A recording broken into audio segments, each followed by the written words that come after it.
talking about the debunking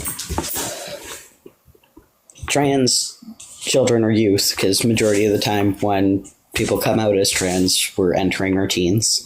Because we have a better understanding of our body and our brain and everything like that. And getting surgical gender-affirming care, which is not a thing worldwide. It's not a thing. There is an organization called the World Professional Association for Transgender Health, and they're the ones that create the guidelines for accessing gender-affirming care for youth. And the only thing that you can get if you're under the age of 18, because you can't get actual hormone replacement therapy, you can get something that is called a puberty blocker, which they give to children as young as 8 years old that go through precocious puberty. So it doesn't even have anything to do with trans in that case. No. It all it does is pauses puberty from happening. There's no long-term lasting side effects. It just pauses it.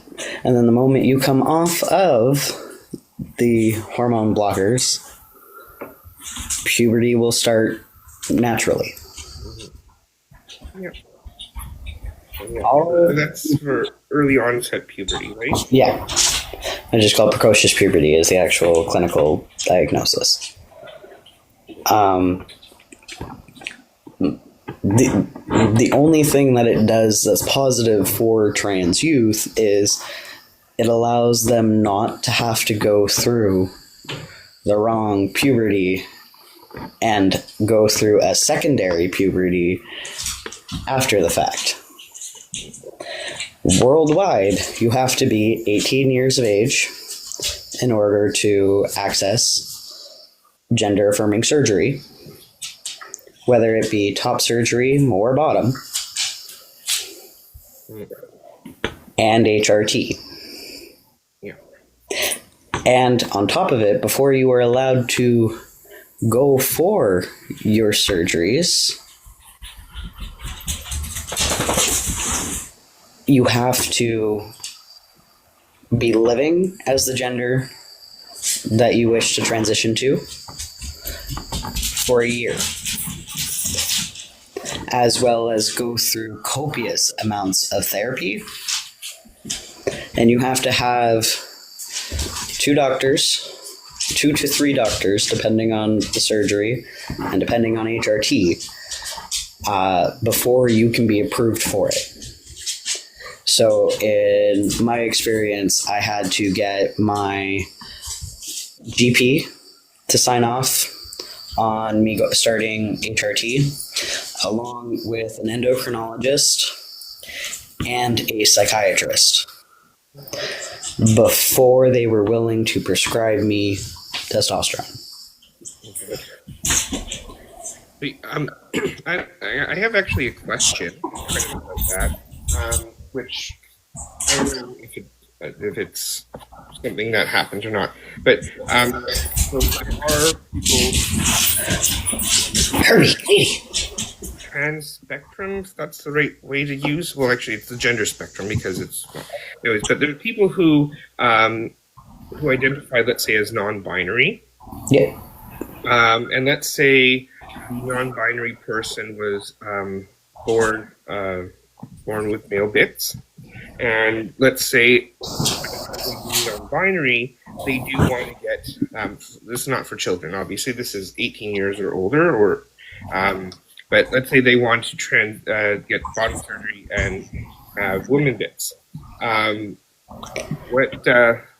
you said something about they have to live as their gender for at least a year, but is that they count the officials or governments? Okay, so most of the time when it comes to non-binary and the classifications under the World Professional Association for Trans Health, non-binary, or at least the studies that they've done, show most of them choose to forego bottom surgery, but will take hormones or will get top surgery done. Okay. Because it's them being the in between or both, right? Yeah. Or nothing at all. I do know in the past there was a non-binary person in the States that opted to just get any form of genitalia removed. Okay.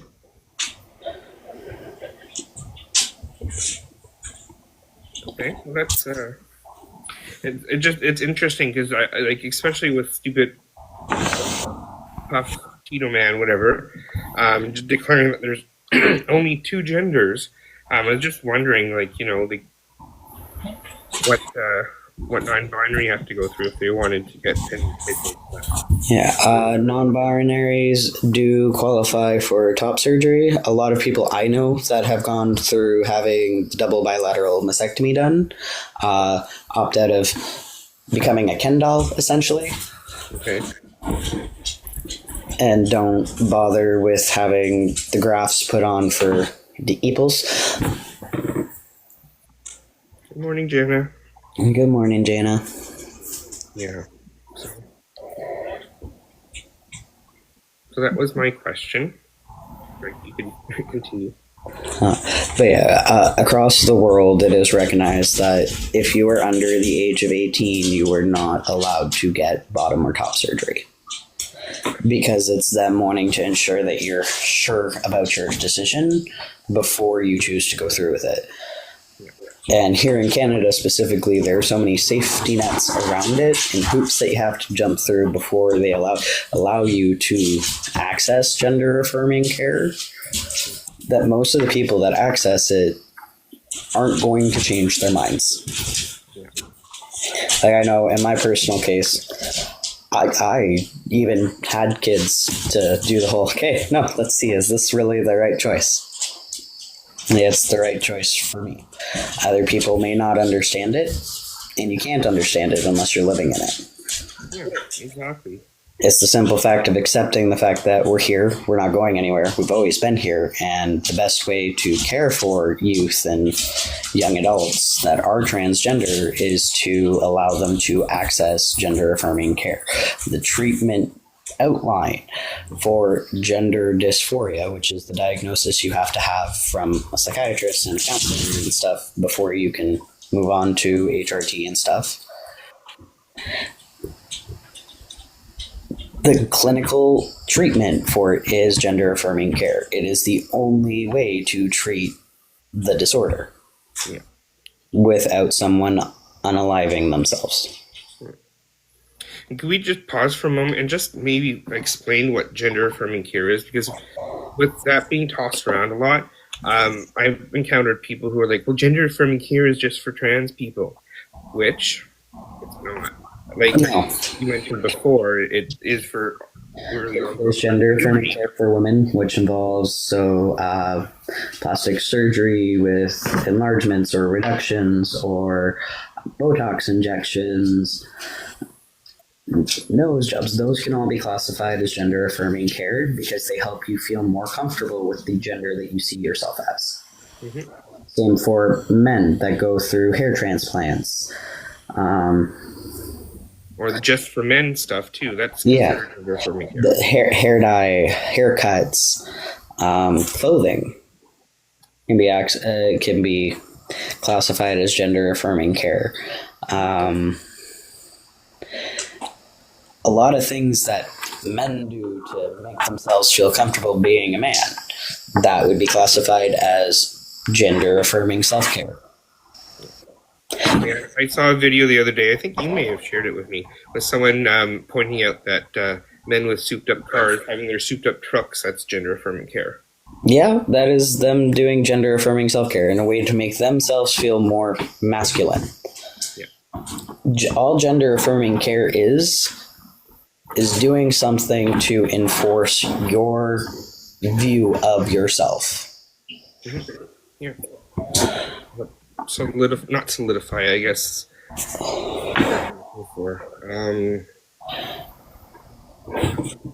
It's just like the way your base identity, basically. Yeah, it is re-solidifying and affirming your belief as to what your identity is. When it comes to gender. And there are people that are cisgender that are comfortable with the gender that they were assigned at birth, and that's more often than not than what happens. Only 1% of the freaking world's population is transgender. I do not understand everybody's need to demonize it. Well, I've heard people talk about this, and it makes sense too, especially with the whole rise of Christian nationalism and the whole thing too. If we go back to the 1930s Germany and Schmotzyville, the whole thing is about getting people to produce more babies. So they don't really pay much attention to trans men, No, because, that's even something I've noticed throughout all of this. They're focused on trans women. Mm-hmm. And they seem to forget that, hi, we're here, we exist. Yeah. And the only really time I've seen trans men well, it wasn't really an issue. I read an article, I think it was out of Ohio, a 12-year-old that was socially transitioned to be a man, was kicking all the other boys in Roman Greco wrestling. Yeah, and that should also be a thing of what your sex is at birth doesn't necessarily determine your capabilities as a person. Exactly.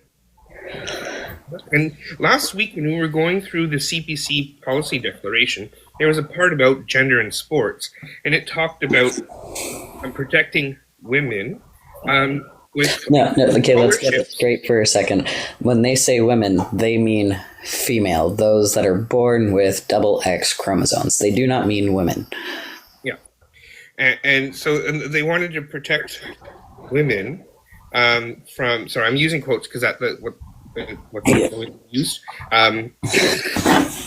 from scholarships and awards and and it wasn't, I think it was the American Chess Association or something like that. It also banned men and women from competing against each other, but that includes trans men and women. Trans men have to compete with women, and trans, which is ridiculous, especially for people who have been on HRT for a long period of time.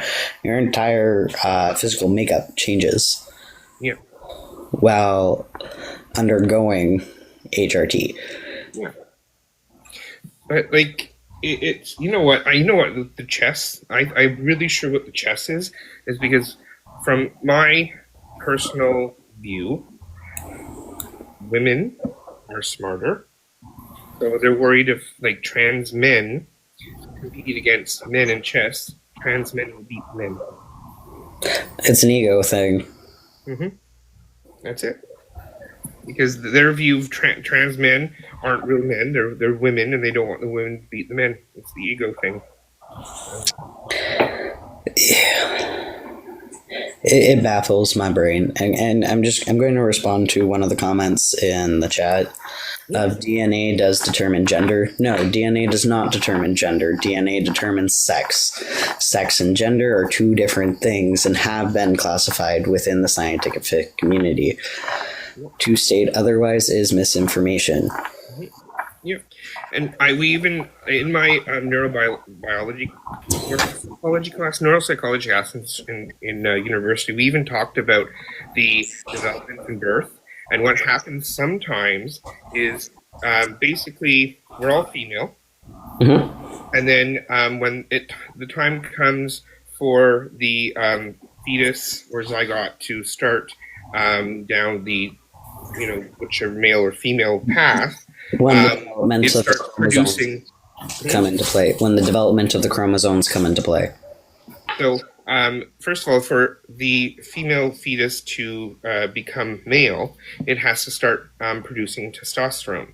And sometimes it doesn't produce enough testosterone to change the ovaries or the cells that were going to become ovaries into testes. And I don't actually remember if Jamie Lee Curtis has that condition, but I know Jamie Lee Curtis has some sort of. Where's Tony? You can be respectful or you'll be asked to leave. Yeah. Tony, if you don't want to be in here, No one's for you to stay. Yeah. If you're here in good faith and actually want to learn, then that's fine. But if you're just going to continue to be disrespectful, please leave. Yeah. We're asking nicely.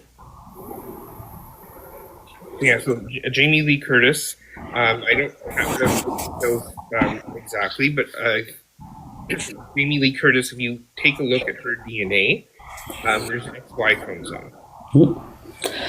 I have a double X and a Y chromosome, but I still developed properly. I have one testy and one ovary, which is why I was able to have my kids.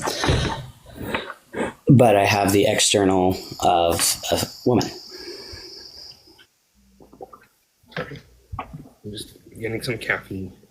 And all my life I've had heightened testosterone.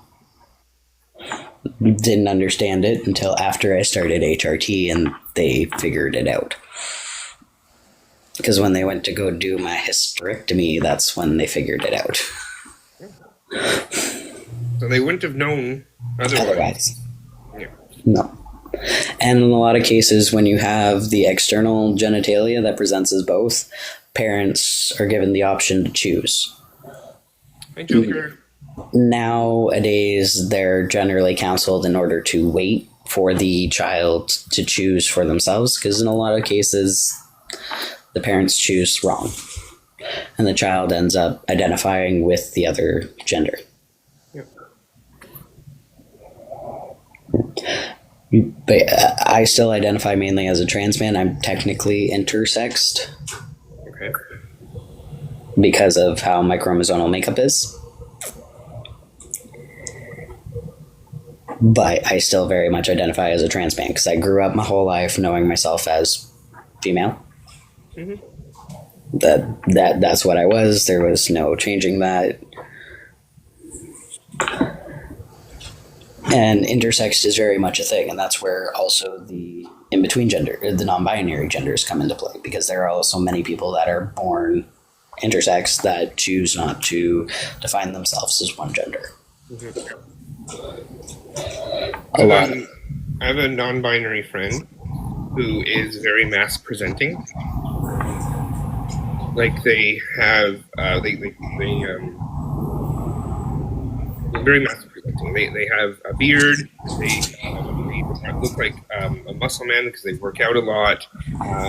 They go by they them pronouns, and they don't feel like they really match either end of the binary. I was going to say binary spectrum. That's an oxymoron. Oh, the binary constructs. Yeah, and what really baffles me is like they are active in the gay queer community, let's say, and there's a lot of people. The queer community. In the queer community, and there's a lot of like people who are bothered by it, but like I don't understand. Like that person is living their truth, their best life, and I don't know what's the issue. Yeah. And sadly, there's more and more of that because of the fear-mongering that's going around when it comes towards transgender people, and us essentially having a massive target painted on our backs. And misconceptions. Most people that have those beliefs have never met someone who's trans. Or don't know they have. Or don't know that they have. Because most of my friends within the transgender community and we have all the same belief systems of we'd rather you ask questions than make assumptions. We'd rather you ask questions in good faith to be able to learn. And as long as you're doing so, we're not going to be rude or dismissive. Yeah. It's when people. The easiest way I can try to mansplain what being transgender is. Which I've had happen. My ex attempted to do that to me at one point, and I'm just like, well, you know what? No, I'm done. Hang up the call. I'm not doing this. I'm not being baited into the argument. Because regardless of what you think, it doesn't make my existence any less relevant. So one thing that I hear a lot is that a lot of people who transition regret it. Okay, so 1% of the transgender population generally end up regretting their transition. So 1% of already a very small group of people choose that it was wrong for them. Yeah. And that's fine. And yes, it does happen. Most of the time, people have that realization, though, before they start to medically transition. Mm-hmm. Yeah. From what I've read, people who have medically transitioned, like I think there's less than 5% who regret doing the medical transitioning. Yeah. Which is, for the medical purposes, which is great. People who have knee surgeries, who have hip surgeries, have way higher regret rates than transition. And often, very often, people who do regret medically transitioning, it's because of how their friends and family and society has perceived them and treated them. Yeah. You know, sometimes, you know what? I can understand that too. Like growing up, feeling different than most boys, it was so much easier just to mask and pretend that I was. Oh, I had a crush on a girl in high school. I had a crush. I didn't really have a crush. I said I had a crush on this girl in high school for like 3 or 4 years, just to mask that I was gay. And sometimes, you know, it is easier, depending on your surroundings, to mask. But that does not mean that I was happy. And the people who do that because transition because they regretted it, a very, very small amount of people do that. Doesn't mean that they're going to be happy. Yeah. And like I know from my own personal experience, there were times where because of the way my dad's side of the family was, who were very much followers of Catholicism, very much transphobic, very much homophobic, that I went, no, I'll try to be a girl because it's easier and it's safer. And every time that happened, I generally ended up in a psych ward because of having a complete and utter mental break. Because trying to force myself to be something I wasn't. Can you hear all that ruffling? A little bit. Okay, hold on. Harry, what the heck are you playing with?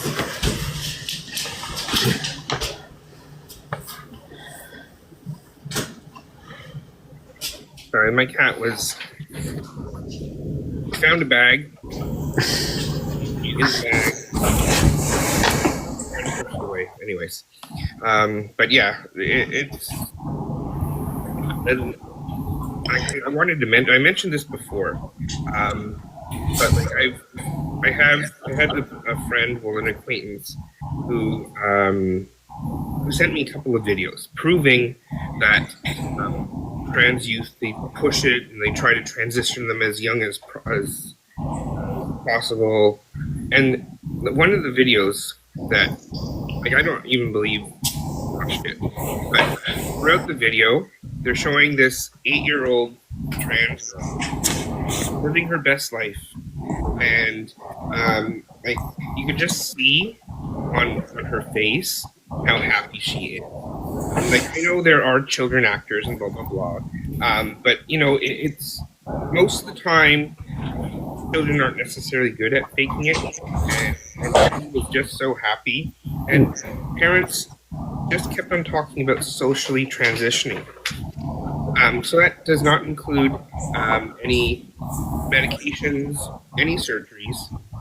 All that she did was grow her hair long and maybe put on a female presenting clothes, and choose a more feminine name. Those aren't things that are going to, like, if it's not something that can't be switched if she ever did want to switch back. But the point is that this is not irreversible change at that age. And like, I know from my own experience, like my mom even says that she has known that I was transgender since I was 7 years old. And her suspicions towards it started when I was 4. And she didn't push it. She let me come to it in my own time. Mm-hmm. And waited for me to be able to express it. Yeah. But most kids, we know, like, because even myself, when I think back to it, yeah, had I known what it was, I would have been able to identify what I was feeling. Yeah.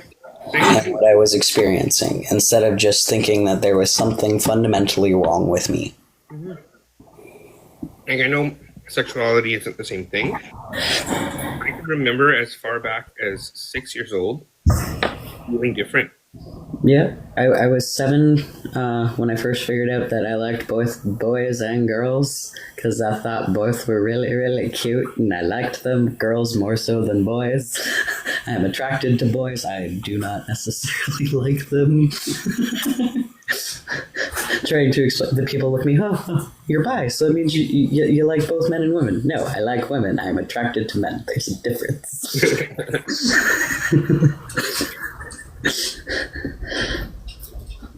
Another myth that I have heard, that the gender dysphoria that the right keeps on like shouting about is socially contagious, and that's their big issue of why they're no.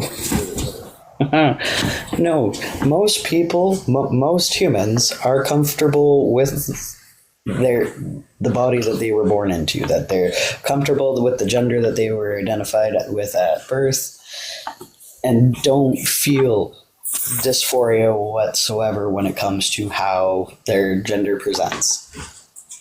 And it has been scientifically proven that when someone is trans, there's a process in utero that happens where the body develops one way and the brain develops another. If you were to take a CT of my brain and mix it into a pile of cisgendered men, you would not be able to see the difference in how the brain functions. Yeah. You would not be able to discerningly tell that, oh, that person was born female. Exactly. Same goes with a trans woman. If you put theirs in a pile with a bunch of cisgendered women, you would not be able to tell the difference. But if you put that trans woman's in the pile with the man's, you'd be able to tell that that one was female. And see, that's one of the big issues too that a lot of people have. They think that they don't want their children to turn out that way. And the thing is that when the children are in school, by the time they're in school, that part of them has already been developed. Yeah. Maybe they may not realize it. Maybe they may take, sometimes, like, I know people who only come out as gay or even bi at the age of 60. So it's not necessarily they're not gonna pick it up from school. You know what? You know how many books I read through kindergarten. I didn't read in kindergarten, but books that maybe was read to me and I read throughout my whole school career was probably in the hundreds. Every single book of those books were heteronormative. Did I turn out hetero? No. So it's, I mean, again, sexuality and sexual orientation is not the same as gender. However, the myth about it being contagious is just across the LGBTQ spectrum, because you just see it all as, oh my God, my kid is learning this, they're going to turn out like this if they get too much knowledge about it. Which isn't true. having the knowledge only allows the child to discern if they see themselves in it or not, Yeah.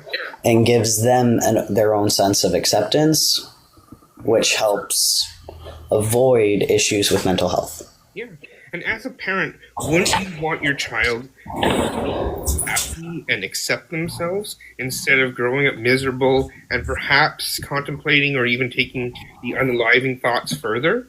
Like, I mean, I know if I had children, well, I mean, I'm like, you and I are an exception to the rule because we put ourselves, but I mean, even if I was a male and I had children, I would want my children to be happy. Whether Yeah. they were trans, gay, bi, pan, Whatever. sexual. As long as they're happy is what the important part is. As long as they are happy and they are healthy in what they are doing. Yeah. When you are a Exactly. parent, it's your job to love the child unconditionally and support them. And a lot of parents take the idea of protecting their child too far when it comes to the idea of the LGBTQIA community. And I know my dad and I have him and I haven't talked for the last 3 years. We do not have a relationship because his wife is a major transphobe. And they're just missing out. But he kept doing well, if you choose this life, you're going to have a really hard time. I don't want you to have a hard time. I want your life to be safe and to be easy. And I just kind of looked at my dad and I'm all like, if you thought it was a choice, do you really think that this is the path that I would choose, that I would have actively chosen to make my life more difficult? And Simple Cody, I'm glad that you joined us. I hope you're here in good faith. I know you were on the live last night and you really want to come up. If you want to come up, stick around. I'll bring you up as long as you're here in good faith and ask questions in good faith And are respectful. and are respectful. Why are your fellow countrymen like this, bro? I don't know. You know what? We're human. That's the basis of it. We're human. This is who we are. You've never met me before, so me being gay or a pasty native being a trans man has no effect on your life. Has absolutely no effect on your life. And to be honest, most of the men, the really, really homophobic men that I have met, always have homosexual tendencies. There's been several people on Facebook that's come after me with homophobic slurs, and then like if I ignore them long enough, they usually come into my DMs asking me to see certain parts of my body. Yeah. Those people are just creepy and predators, okay? No, it's true, but I'm just saying that they're macho men who are homophobic, and then as soon as like you're not giving them the attention that you want, they come in and they like, hey bud, let me see it, you know? And I know in my experience, people, when they realize I'm trans, specifically homophobes, they're all like, oh, well, I'd date you. And I'm all like, are you attracted to me looking like this? And they're like, yes. And I'm all like, well, I'm sorry to tell you, sweetheart, that's gay.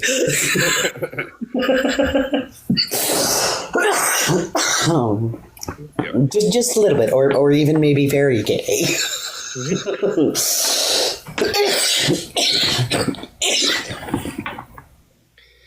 Now, another myth that I keep on hearing as well is that trans, well, saying it like how I've heard it, trans is a mental illness.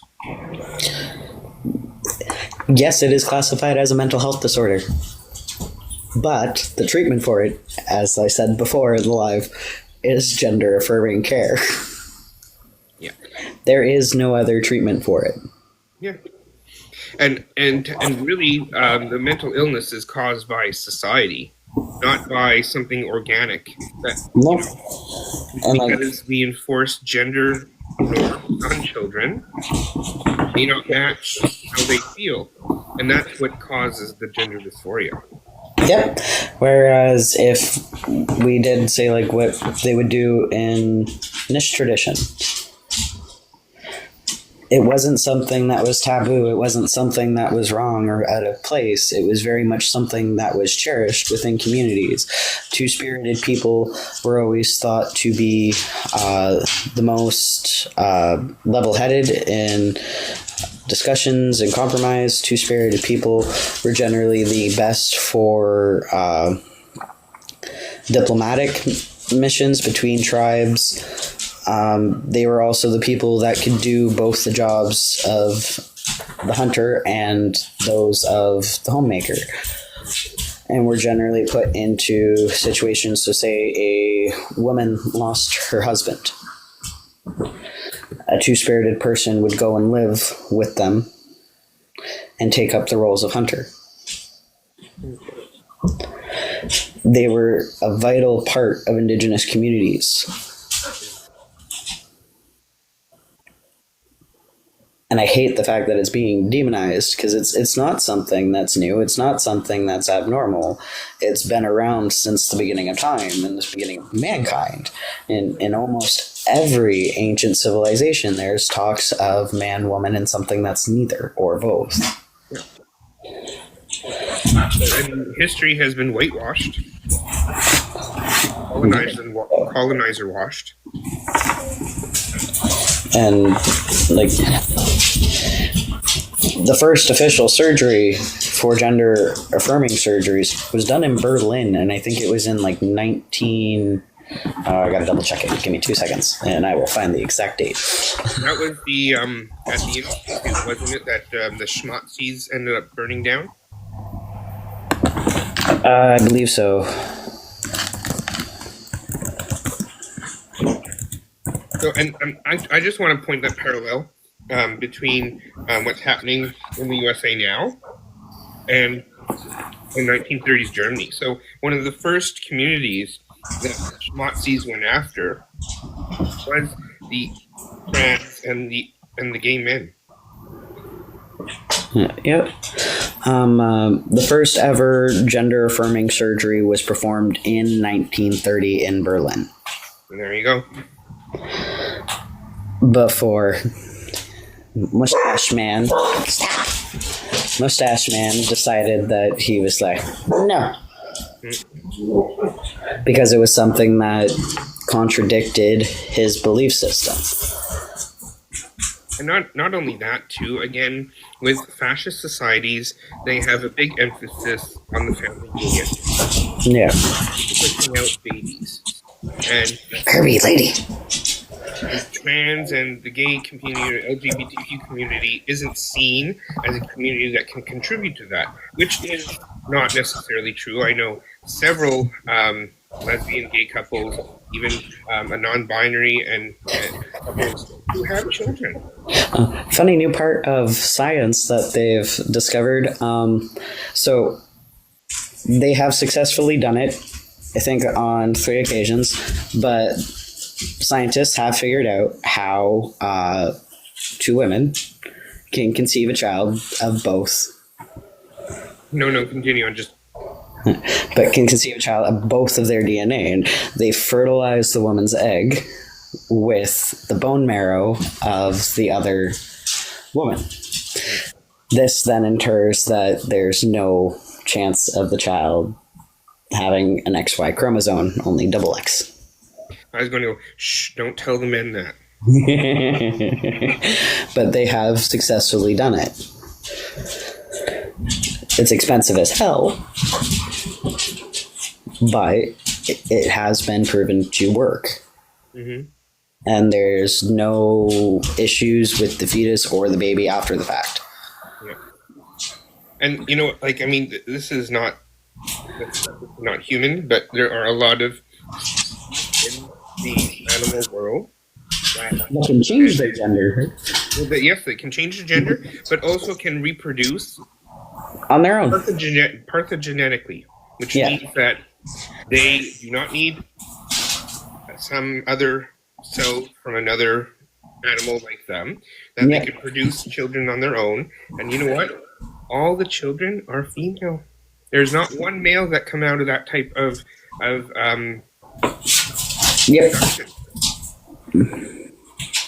And there have been studies to state that, as much as most men are going to hate me for this, that the XY chromosome is a genetic abnormality that happened throughout evolution.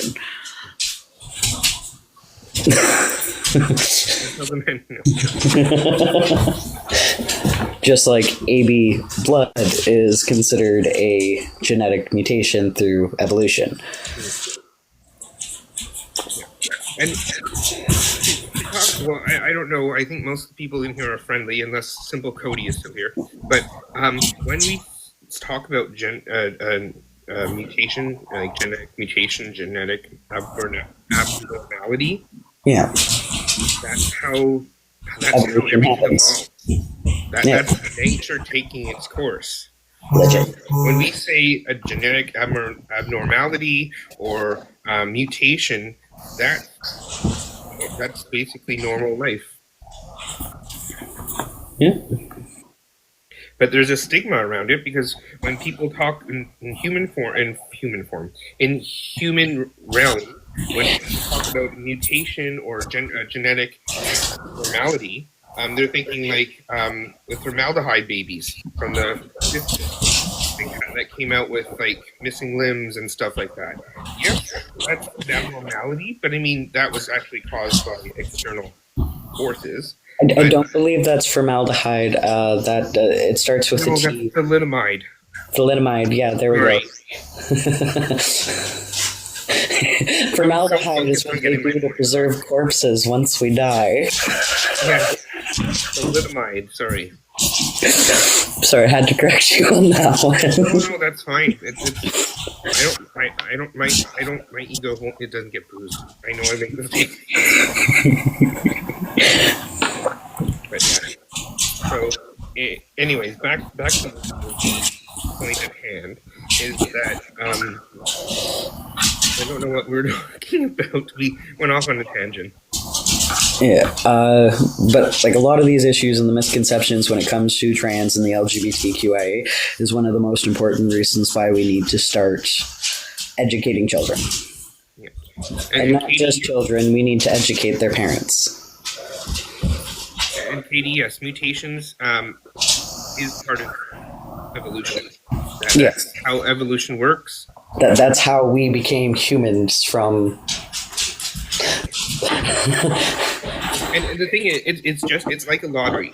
So we take an organism and they have 10 children. Those children will have different genes. Some of those genes could be mutated, and let's say one gene mutates so they can, eat more different types of variety of stuff that won't harm them. And in that environment at that time, that's what makes them survive. So then that one organism passes on their genes and it continues on. And that's basically how evolution works. And that's how scientists know that evolution is the correct scientific avenue, as opposed to creationism.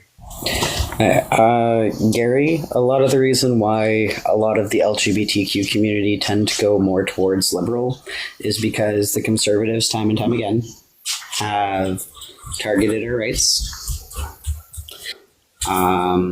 Specifically, this conservative leadership will target LGBTQ rights and trans rights, and it's within their policy declaration.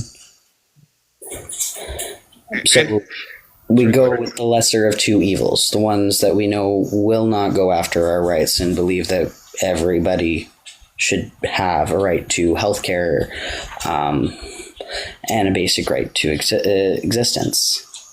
And we should mention that when you grow up being in the LGBT community, you are forced to go through a lot of, let's say, mental struggles. And that really, really helps to develop. A lot of liberals have higher sense of empathy than conservatives. That's not just me saying that. That's actually scientifically proven. The more generally have more compassion. Yeah, more compassion and more empathy. And the more compassion and empathy you have, more likely that you're going to be on the left side of this spectrum. And support people regardless of where they stand. Yeah. There's a creator on here who is his doctoral. It was in political psychology, and he talks all about the difference between the right and the left, and how like compassion, empathy, and high intelligence is on the left side, and lack of empathy and lack of compassion and low intelligence is on the right side. Now, I'm not saying that everyone on the right doesn't have high intelligence. There's just a correlation between the two sides. So I remember his name. I'll let you know so you could go watch his stuff. Right now, I don't know his name. There are studies that show that people that don't necessarily use critical thinking, which are your extremists on the right, they tend to lack empathy and the ability to decisively think about what's being fed to them. Not all conservatives are like this. A fair amount of my family are conservative, but do not agree with the Conservative Party now. They are conservative in their values when it comes to family. They are conservative in their values when it comes to economics. And there's nothing wrong with that. And as for your question, can men have babies? I'm a trans man, and I have had 3 children. So technically, yes. And Gary, I know you're probably, well, hopefully you're asking that question in good faith. I've had that question asked in bad faith, trying to get a gotcha moment. The thing is that gender is a spectrum and is a social construct, meaning that society dictates that men are this way, women are this way. Biology, there's also a whole big spectrum of how chromosomes work and etc. But that determines sex, which again are 2 different things and have been determined via scientific proof. Yeah. So, like, if you can't tell me that genetics dictate that men wear blue. That's ridiculous. In the 1800s, men cornered. Actually, makeup, high heels, and wigs were made for men. Along with pink. Pink was a man's color, and blue was considered a woman's color. Yeah, exactly. So as society changes, those constructs, social constructs, change. And when we talk about gender, we're talking about the social construct of gender. And the importance too of like teaching kids about being trans, about being gay, stuff like that at a younger age helps also reduce the amount of people who go through transition that regret it. Because it allows them the time to be able to discern if this is right for them. Yeah. And like going through my life, I originally came out as bisexual, then later as trans, and then again as demisexual, which is classified under asexuality. And interesting enough, when I was going to tell my mom that I was gay, I was first contemplating of telling her that I was bisexual, because it was going to be more of a, I don't know, she would still be able to believe that I would want to have babies. I guess that was kind of my thought process. You can still technically have babies even though you're gay. Yeah, I know, but I mean, like, no, my mom, I mean, she's not, but like in her mind, like, well, her brother is gay, and he didn't have children. So in her mind, that's what I was going to be like her brother, very promiscuous, who doesn't have children. That's what my mom was afraid that I was going to be. But the thing is that I mean, I don't want children. Right now, no. Partly because I am taking care of my nephew, but also with all the wonderful things that are happening in the world right now, I don't feel like I don't want to. No offense. This is for me. This is me thinking it. This is not like if anyone has children that do good. But for me, first thought of me having children would be like, why would I want to bring someone in the world what's going on right now? That's fair. When I was pregnant with my oldest, it was just as Trump was getting into the presidency the first time, and I was sitting there pregnant going, what am I doing? I'm bringing a child into a world like this. Okay, so Gary, I think you asked actually before about what rights are we They want to squash rights to gender affirming care. They want to make it so a woman who has been on HRT, has gone through surgeries and everything, to not be able to use the washroom that they identify with, which then puts them in danger to harassment and other stuff if they have to go into the men's washroom. And all you have to do too is look at the Alberta government, the Saskatchewan government, and the old was it New Brunswick? I don't remember, but they've created laws that make it much more difficult for trans youth, which were based on myths that actually we're talking about today. Yeah.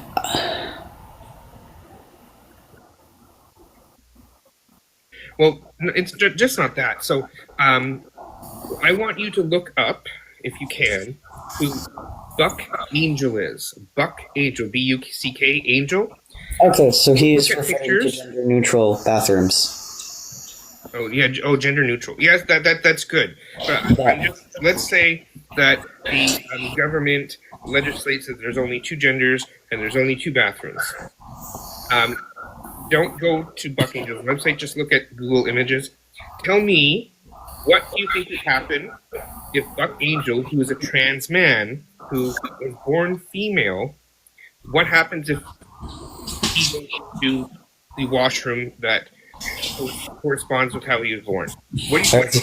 It's even like me. If I have to use the women's washroom, I'm a freak out a lot of ladies, even though I was physically born with the body of a woman. Yeah. And I use the men's washroom, but I still, if I cannot find a gender neutral bathroom, and most trans people will opt for using a gender neutral bathroom unless there's no other option. Yeah. And it's easy just to say then don't. Like right now, I mean, there's no real particular law, but we are creepingly, more and more of stuff that's going on in the States is coming up here. And Texas and Florida has the bathroom bill where if you go into a bathroom that does not match the gender that you were at birth, then it's illegal to do so. And sometimes it's not that easy to, if you look like a girl, use the girl's washroom. If you look like a boy, use the boy's washroom. My issue and why I tend to refrain from using the men's washroom is I have sadly been jumped on more than one occasion. Wasn't necessarily because I was trans, but it was because in the community that I was from, they were very homophobic. And I was automatically labeled as the little queer twink. And people would jump me because of that. And no offense taken, Gary. Like we're Canada, you're Canada, but I'm just saying that, like for instance, the Daniel Smith government in Alberta, their anti-LGBTQ laws are mirrored from what's happening in Florida, and Texas, and Kentucky, Alabama. So, like, your point is that this can't happen in Canada, but it already is. On the provincial level, in some provinces, it already is. Yeah. And like in Alberta, there is a thing that even if you're social transitioning as a youth, you're not able to participate in gym class or any sports. Yeah. They will out a student to their families, even if their family situation is not safe, which will end up unaliving children. Yeah. I Very well. I was outed by one of my teachers, and it ended up with my dad kicking me out of the house and telling me I was no longer his child, and that if I were to come back, that I would severely regret it and most likely end up in hospital. That's the truth of a lot of specifically trans, but also just LGBTQ in general. Just for some statistics, 2S LGBTQIA individuals are 7 times more likely to have unaliving thoughts.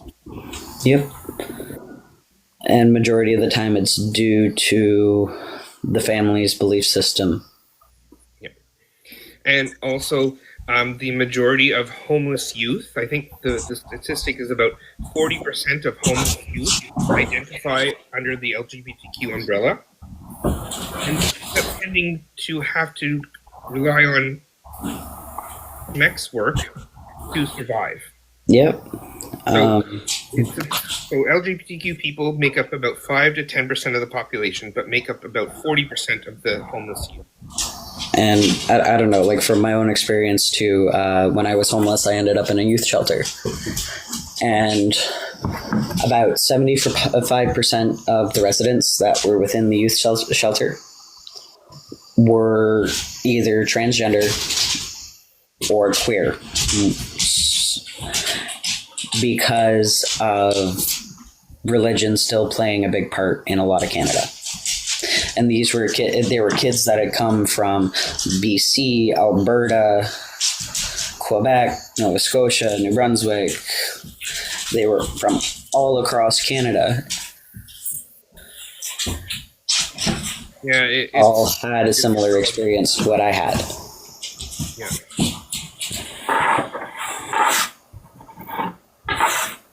And it is a sad reality. Yeah. And Gary, I do appreciate your questions. You seem to be asking them in good faith. So and that's true. That might not be most Canadians right now. However, the USA, prior to, let's say, 2016, during the first presidency, it was becoming more and more progressive. Like there was less issues, less hate crimes against LGBTQ people back in 2015 than there are now. I don't have statistics on that. I'll look them up at one point, maybe. But yeah, bullies be bullies. But the thing is that misinformation is being spread. And I do just want to touch on that. Yes, I get that cisgendered straight people get bullied too in schools. A lot of the times, though, that is coming from one direction, and that's from children that are mean or have a bad living experience at home. When it comes to people that are part of the 2S LGBTQIA community, there's more that goes into the hate. And a lot of it's taught biases and bigotry from family, or religion, using religion as an excuse to be hateful and damaging to people. And I just also want to add that there's a lot more support network for heterosexual children, let's say. So let's say a heterosexual child can go home and tell their parents that they're being bullied, and their parents will be supportive. An LGBTQ youth being bullied because they are gay or whatever can't necessarily go home to their parents and tell them, or their teachers. And that's why a lot of times we also push for teaching age, which is a good segue into the next topic anyway. That's why we advocate for teaching age-appropriate LGBTQ lessons across elementary and high school, because education leads to less ignorance, less ignorance leads to less bullying. All right, I'm going to mute for a second and try to get the dogs to stop running around. Yep. No problem. So, yeah. So, yes, I know bullies will be bullies. But it's a lot more prevalent. Like for instance, I was relentless bullied in high school. I was a little overweight, so that was part of it. But I was pegged as being gay even before I realized. I realized myself, like I accepted it myself. I realized it myself. But from the age of 12 to then, didn't know that I was gay, but I was relentlessly bullied for being gay. Did you not know or not want to accept it? Well, I say accept. I say no in the way of like,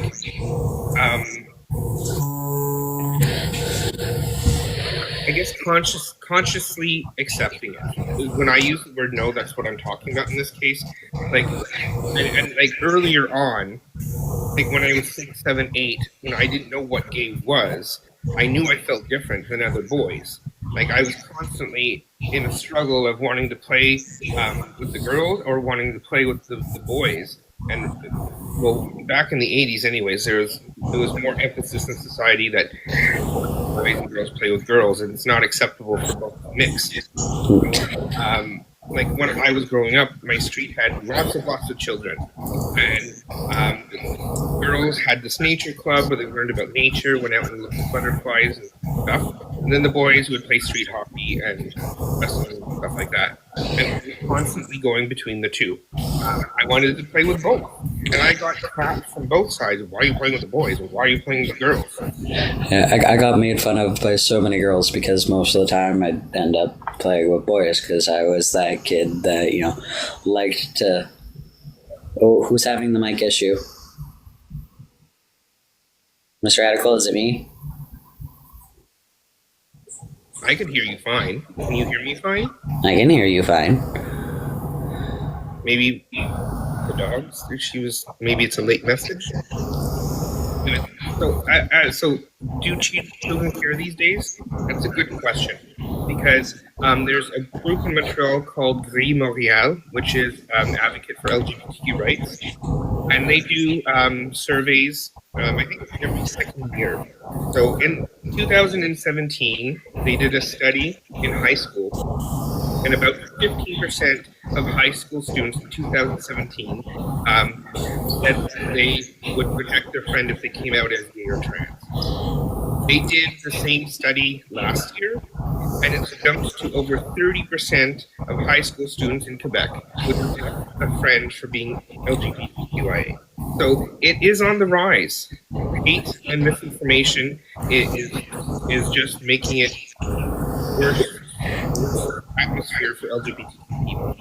When it once was getting better, now it seems to be. Okay, so I think it is your mic. You go really quiet and then get louder, and then get real quiet and get that louder.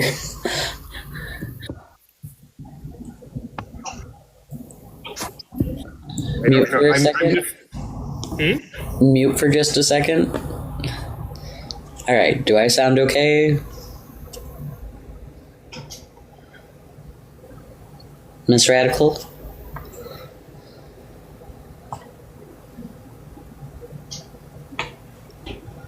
Okay. So, I'll try to mute and you go ahead and try, Sean. Can you hear me okay? Am I doing all right? I mean, there's no difference from last week. I have my phone in the exact same place. I don't. All the cats are sleeping, so they're no longer playing in the bag. Okay. Miss Radical is suggesting for you to drop and try to come back up. Okay. Hold on. I think I know how to do that.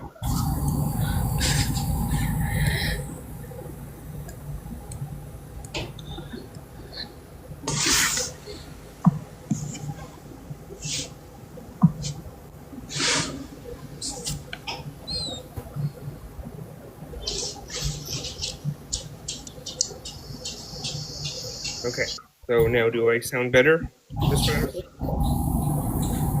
TikTok mics are the most sensitive mics in the world. Yeah, probably. I probably should, I've always wanted that, like, the little mic that Good Trouble has that looks like a little powder puff. Anyways, comes in and out. You do sound a bit better. Okay, well, keep me posted, and it could be where I am in the house too. I have an extender for the Wi-Fi, but I guess. But so there was a question I wanted to go back to.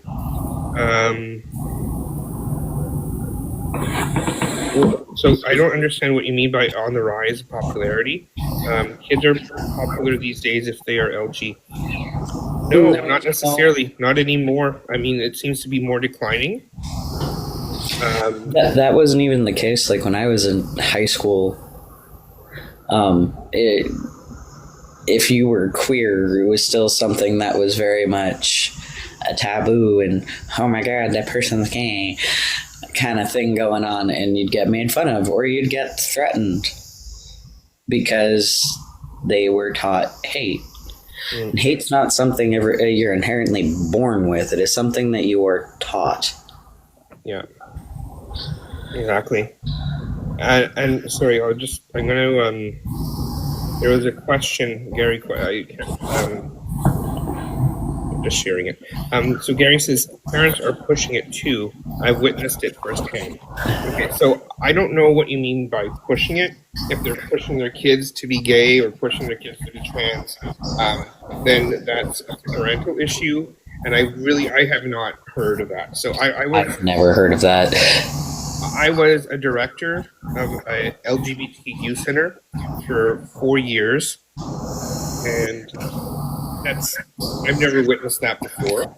Yeah, I've also seen many interviews and shows and documentaries about LGBTQ parents, and even here on TikTok, so there's several gay parents who have children, and they're not pushing it on their child. I mean, there's jokes. Some of them do jokes about oh, my child came out as straight.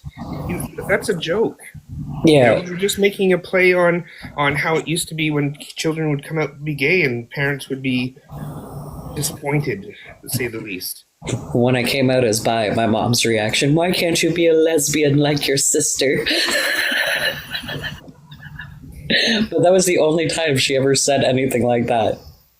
And I think it was just more so of a joke of her not wanting teenage pregnancy to be a thing. Because if I liked only girls, there was less of a chance of me coming home in high school going, hey, Mom, sorry, I'm pregnant.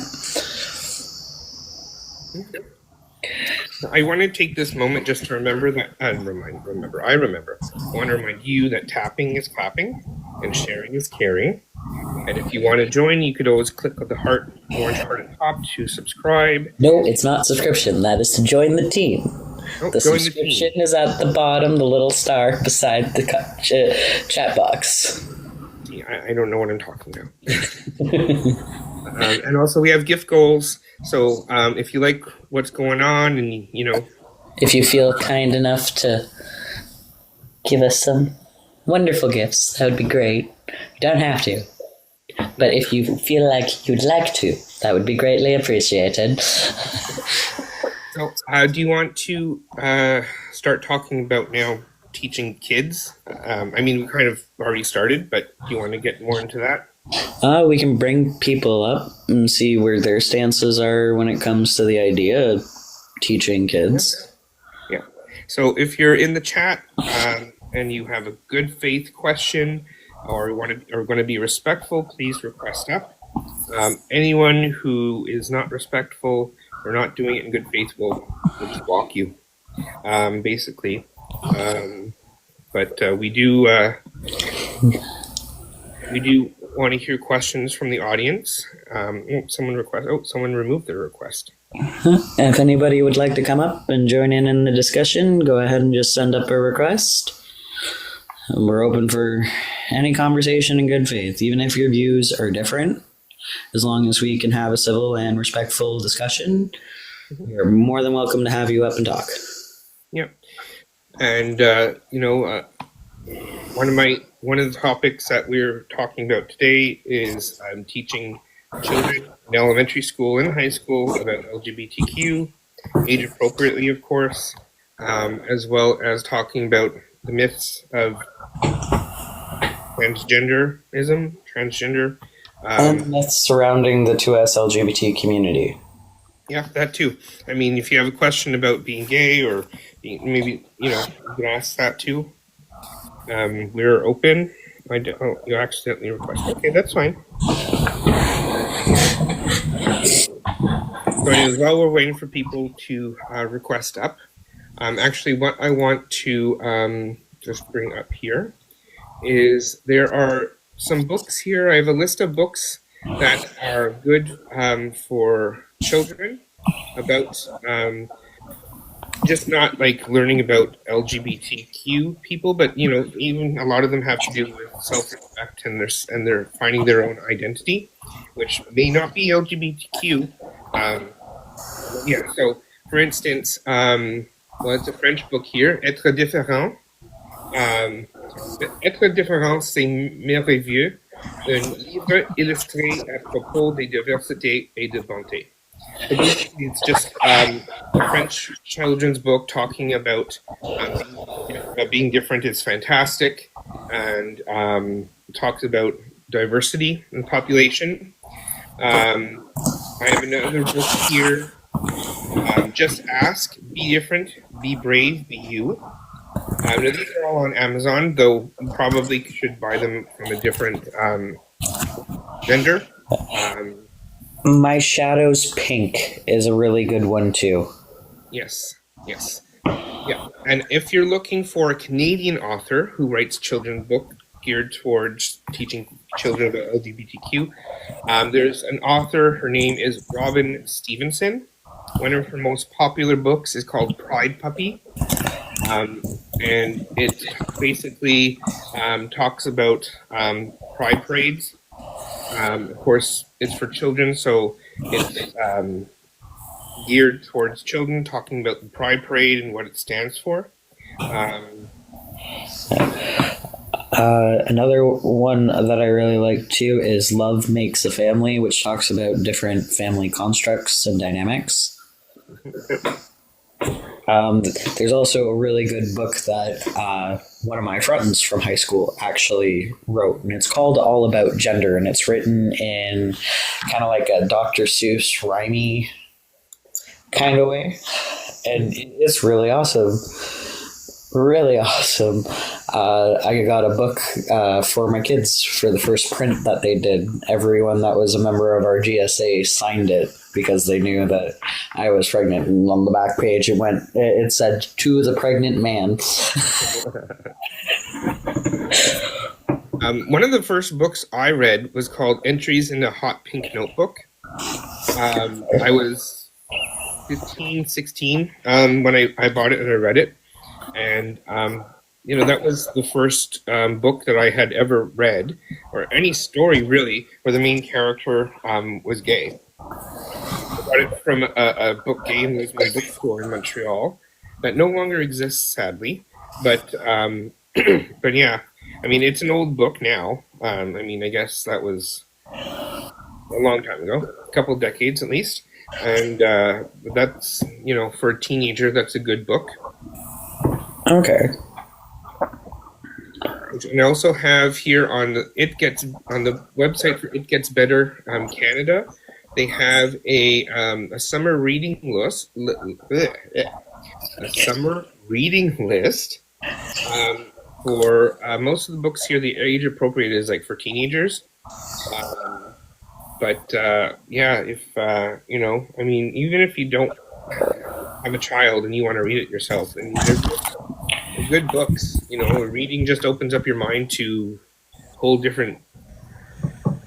bunch of different reality stories. Another one that's good, and this one I'd say is more for parents, and it's called Unconditional: A Guide to Loving and Supporting Your LGBTQ Child. And if you guys are want us to repeat the names of these books and their authors just ask us in the comments, or if you want to come up and ask questions too, they're more than welcome. But yeah, so there's a book here called Spectrums: Autistics Transgender People in Their Own Words. So it's a book that says it's ages 17 plus, and it's by Maxfield Sparrow. So yeah, that sounds like actually a pretty interesting book. Now that I read what it is about. Yeah, there's a bunch of them that are really awesome. There's quite a few of them that I've bought for my own kids because, of course, me being transgender, they have questions. There's no way around it, and I don't push it on them. I simply answer the questions as best I can when they come up with it. And the biggest one that I've come is my eldest son. He asked me if he's transgender, and I turned around and I told him, like, the only one that can decide that is you. It's not up to anybody else, and don't do it because you want to be like mom. That's not a reason to do it. If you are comfortable and know that you're a boy, then you're a boy, and that's fine. You're comfortable with the way that you were born, and that is 100% okay.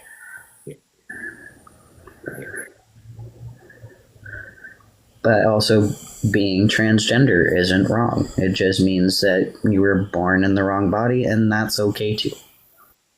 Mm-hmm. And see, these types of things, like, they're not, like, PC Native here isn't pushing this on his children.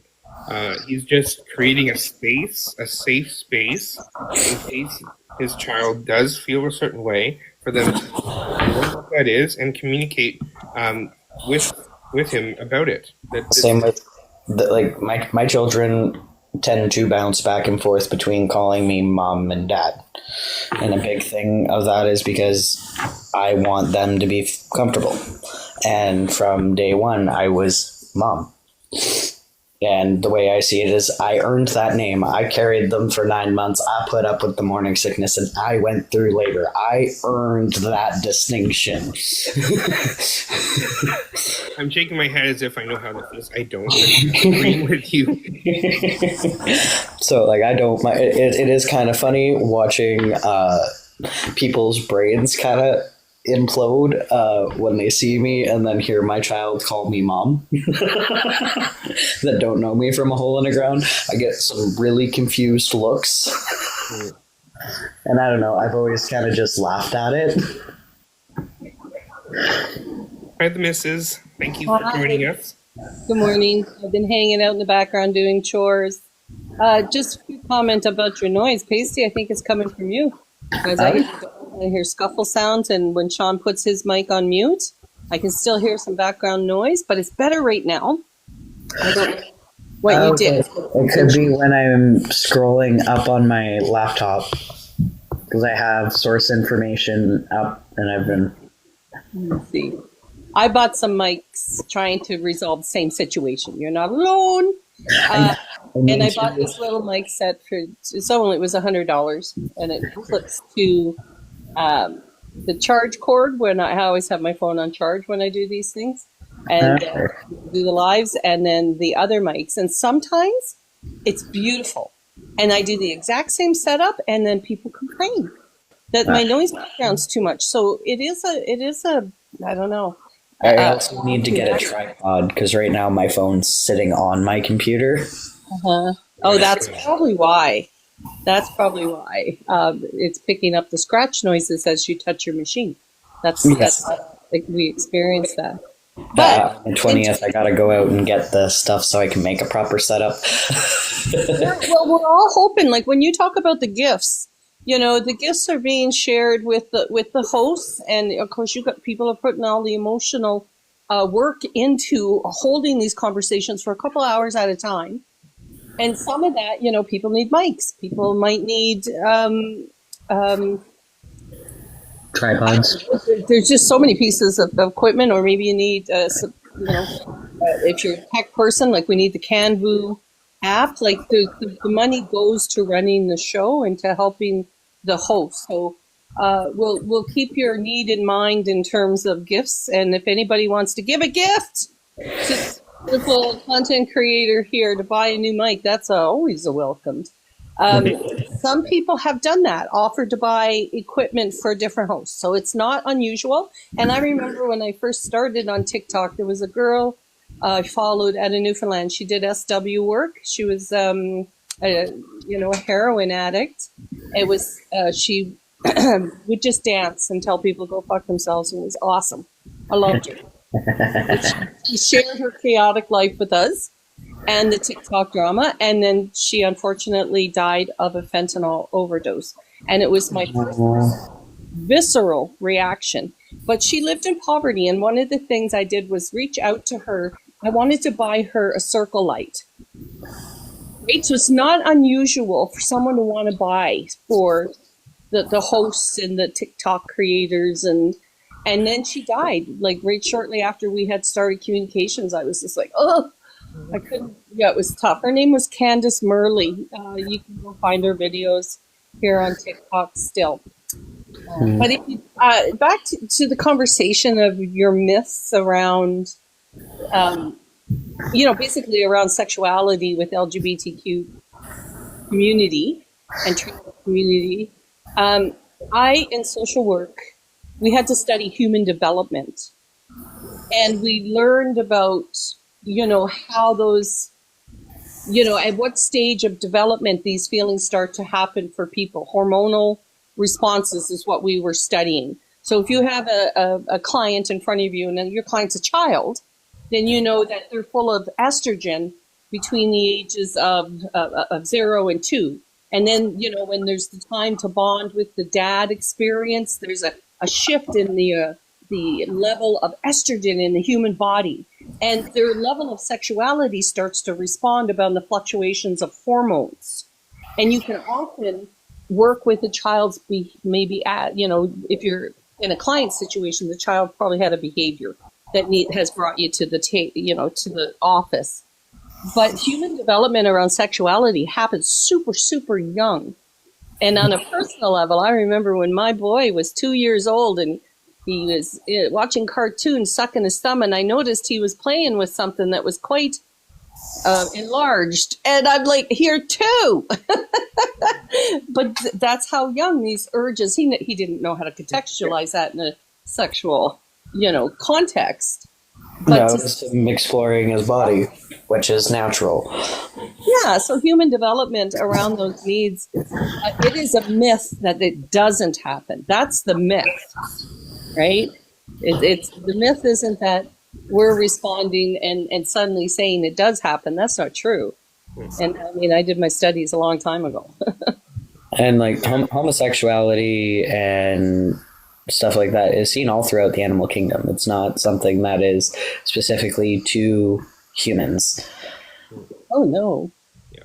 No. And when it comes to talking about children, though, they seem to be, and they should be a protected entity. But I really like what Mark Carney had to say about protecting children yesterday.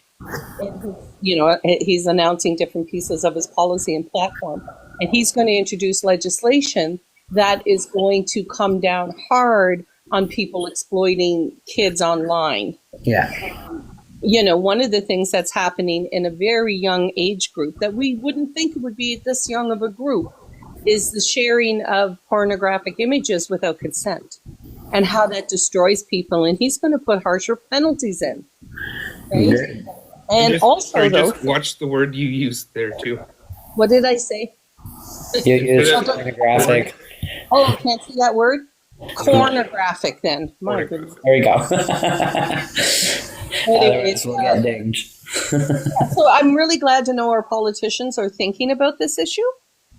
I also love his response to when he was asked about what he would do when it comes to transgender rights and gender affirming care, that he specified that all Canadians will have access to healthcare no matter how they identify. Absolutely. Isn't it? The way he worded it just makes me happy because he didn't. Because not a lot of politicians will, under an umbrella of inclusion, include the trans community. They are very specific about. He has a trans son, or no, Yes. sorry. Yes. He has a non-binary child. minor child. Sorry. But the fact that he's familiar with this whole conversation must be so comforting after so long never having that in our political system, Oh yeah. in this large of a voice. I mean, it's in our political system, but it advocates at the level of the demographic population. So you probably have 5 or 6% of, say, all social services dedicated to the 5 or 6% of people who identify. Yeah. Yeah. So not everybody is aware, and to have the voice at this level, I think is so.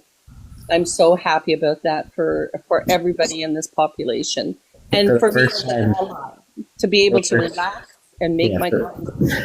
I think it's amazing because for the first time ever since I've been able to vote, I feel like I have representation. Yes. It may not be somebody who is a part of our community in the sense that they are trans, Mm-hmm. but he at least understands the struggle to an Yes. extent and is willing to fight for them. From a parental Yes. point of view, anyways. Yeah. An accepting parental point of view. Yeah. Which is amazing. Interesting you say that, because part of his conversation was this.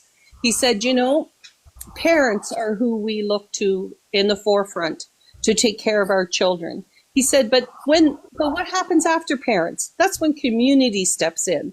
That's when the community has to make sure that all of our children are safe. And Yep. that's what we're going to be coming to the table with this from this perspective. I'm like, oh my goodness, so refreshing. Yeah. So refreshing. Instead of slogans, there's actual full sentences and conversation Yeah. and depth understanding in these social issues. It makes me happy to know too. Like he's willing to stand up for women's rights. He's willing to stand up for Indigenous truth and reconciliation. The fact that he has publicly stated that he does not share the views of his father. I believe that he The is. conversation with his father is pretty decent as well. I think that him first of all acknowledging that it was not the right, acknowledging the residential school system and all the horrors that come with it, and that yes, our family played a role, but this is we acknowledge just And that's a big part of truth and reconciliation as well, right? Is acknowledging that yes, your family member did something wrong and actively working to change what has been the outcome of said indiscretion. I mean, it's got to start somewhere. Yeah. And there's more hope than I've ever felt within the system that way. So that's good. I'm eager to stay in touch with your show to find out what pieces of legislation he's going to actually move forward to make sure that your rights are more protected within our charter. Yeah, That's important. interesting to see what he comes out with for that. Yeah. I have to pop down. I was just doing housework and just wanted to come up and share some love with you guys. And thank you for doing the show. I'm off to have lunch with a girlfriend here. And Enjoy your lunch. yeah, and you guys keep on doing what you're doing. I appreciate you. Thank you. Well, we appreciate the support. Yes, we very much do. And if anybody else would like to come on up, feel free to give an invite. Or even if you're too shy to come up, you could ask questions in the chat. I do see here Perry mentioned PP is fixated on the size of his rallies. You know what, Perry? That reminds me of a lot of size issues that men are obsessed with. Cheeto Man. Reminds me of the Cheeto Man.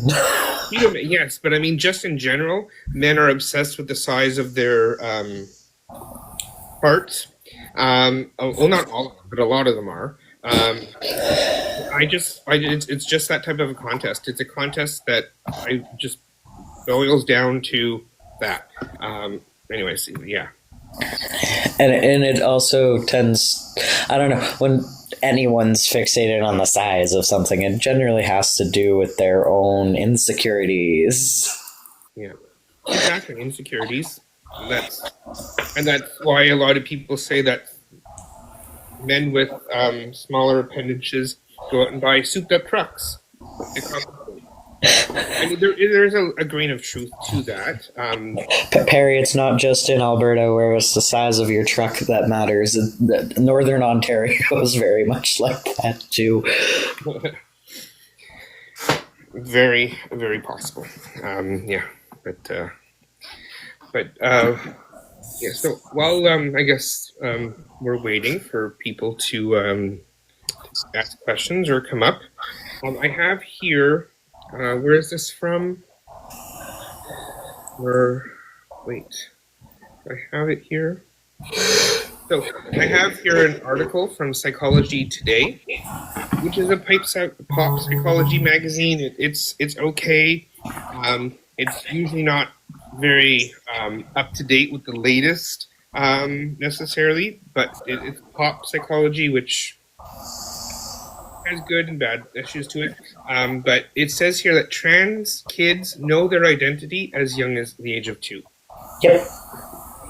And kids in GL, well, it says GLLGBTQ families are in every school. And that, I mean, even in Russia where they say they don't have many, Oh, it's they're because just not it's out. illegal there if they're out. Yeah. And it says here, teachers have an opportunity to reduce stigma and improve the experiences for all youth when they teach inclusively. So basically, that's just, it's not pushing the LGBTQ agenda on the kids. It's teaching about inclusivity and, like it says, an opportunity to reduce the stigma. Yeah, and it's the understanding that somebody's family structure may be different than yours. Yeah. Exactly. And wouldn't, I mean, even if you were a conservative parent and like you are, I don't know. So, how do I say this? So, for example, some of the most, Bye, Perry. trying to think of what the appropriate word to use. So, some of the, like, I mean, yes, I'm gay, but I mean, some of the most, I can't find the words, but basically what I'm trying to say is some of the friends that I had who are trans and who are in the 2LGBTQ have provided me such a valuable experience in life, like just through friendship, through caring, through support, intellectually too. Why would you want to, deprive your child of that?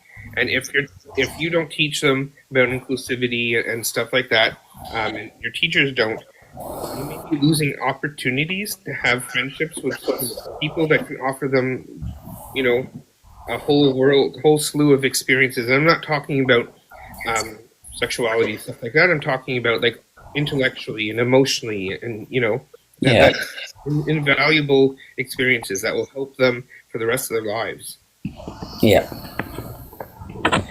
And it's the being able to accept oneself too, if they end up identifying as such. Yeah. Because when there's a lack of representation, when there's a lack of knowledge, then becomes self-hatred, talking down about yourself excessively, thinking that there's something inherently wrong with you. Mm. Yeah. Because of the way a lot of the world tends to frame things. And just going back to what the Missus says too, like I took my degrees in psychology and I took a lot of human development courses. And one main thing is by the age of 6, the foundation of your child's personality and who they are is there. Yeah. I mean, yes, people change, but I mean, they don't change much farther from what their foundation is by the age of 6. They've done longitudinal, long case studies. Let's say there was a big one done in the UK where they followed kindergarten and grade 1 children, like around age of 6, and they revisited them 30 years later, and like they showed like the interviews and all that. And the kids basically have the same type of personality. It's not, like I don't remember the names, but like there was one girl. She was really bubbly, and like energetic and excited. And they show her 30 years later in the interview, and though she may not be as like like as a 5 or 6 year old, maybe all over the place, but her personality was basically the same. Okay. And that's true with like gender identity and your sexual orientation. I mean, it might not. It may change how you view the world as you grow up and explore that, but basically the foundation is there by the age of 6, at least. Yeah, the main thing that can impact your worldview and personality has to do with the trauma that you withstand because of it. Yeah. Yeah. Which plays into hatred really does have a big role to play in how people are just as they are in a being. Anybody who's just joining, if you'd like to come up and talk, please send a request. We're talking about the importance of educating children about the 2S LGBTQIA community and debunking the myths around being transgender care, and the rest of the 2S LGBTQIA community. This is the Beaver Network. If you haven't joined the team already, that little gold heart up there is so you can join the team, and you'll get notifications to any lives that we have. There's also, if you wish, down beside the chat bar, there's a little star. You can subscribe for less than $5, and you'll get notifications about our lives, videos that are posted, and an awesome array of stickers that you can use in the chats. Yep, the stickers are quite nice too. Here, I'm gonna put them up And I'm just going to remind everybody that tapping is clapping and sharing is caring. And if you feel kind enough to give us some gifts, that would be greatly appreciated. Everything that gets given in gifts goes towards helping run the show. Yep. And this is the Rainbow Connection. We are on every Friday at 12:30 p.m. Eastern. So I also have here in front of me what is suggested for age-appropriate education that's inclusive about the 2S LGBTQ community. So you know what, well, we could go through that if you want. Sure. So it says here early elementary, which is kindergarten to grade 2. So the focus is introduce the concept of different families, including those with 2 parents of the same sex, and emphasize that everyone is unique and valued. It says here examples, read alouds and discussions about families with 2 moms or 2 dads, and exploring gender stereotypes through books and activities like Giesland's I Am Me. I guess that's a book that GLSEN network. I've heard about them, but I don't know much about them. But I've heard of them and haven't done a lot of research into them, though. And then for grades 3 to 5, it says here the focus on that type of education would expand on family structures and introduce basic concept of gendered identity and expression. Like gender identity and expression, again, is like what social constructs are about gender and how various people express their gender. So we were mentioning it before, like getting a big souped-up 4-wheel drive truck can be considered an expression of being masculine. You want to give any examples? So there's other examples like hair transplants, even Rogaine foam for growing hair to be classified as gender affirming care. Yep. I mean, you don't have to be trans too. I mean, many you can be cisgendered and still access gender affirming care. Exactly. And like tummy tucks, men who there's a condition that causes an excess of tissue to grow across the chest. There's surgeries that remove that, which would be classified as gender affirming care. And there's actually, I don't know if I should say his name. I don't know if TikTok flags it or whatever. Yes, it is, Kate. little blue pill is yes, that's correct, Kate. Yep. But someone who's famous, who's heading the Doge in the States, has had gender affirming care. Yeah. In fact, he's had, from what I've read, he's had several different surgeries, including hair transplant surgeries. So he's gone through gender affirming care, and he also has a trans daughter who he expressed to have been unalived several years ago because he's transphobic. But nonetheless, She's amazing, though. I love her. I follow her on TikTok. She's amazing. Just the amount of she does not give any Fs is amazing. That's the level of where I want to be. The level of I don't want to give any Fs is her level. Yeah, I aspire to be. And the amount that she's gone against her dad publicly. Yeah. To discredit a lot of his things. Yeah. I think takes an immense amount of courage. Yeah. And I didn't watch the whole video, but there's a video of interview with Hassan Piker, sorry. Yeah. And her, where she just trashes her father. His video gaming, because he used to be a big gamer. No, he wasn't. Yeah. And she trashed him, and that I think that was a good way to go after his ego, because I know I've seen interviews where he talked about gaming a lot and how he was like so great, blah blah blah. So I mean that's a good way to dig at his ego. I'll be back in just a moment. I need water. I'm going to continue on with the list, if that's okay with you. Okay. All right. So then the next part here. Oh well, it's actually the examples for middle elementary grades, which is 3 to 5, is the Eastland's book of Identity Flowers. Lessons help students to explore their own identities and those of others. Use inclusive language when discussing family structures and gender. So, see, at this point, we're at grade 5, and they have mentioned nothing about sexual education necessarily. Nothing about any of that. So then the next one here for grades 6 to 8, which is upper elementary, which is not, well, in Quebec, elementary school ends at grade 6, starts at grade 7.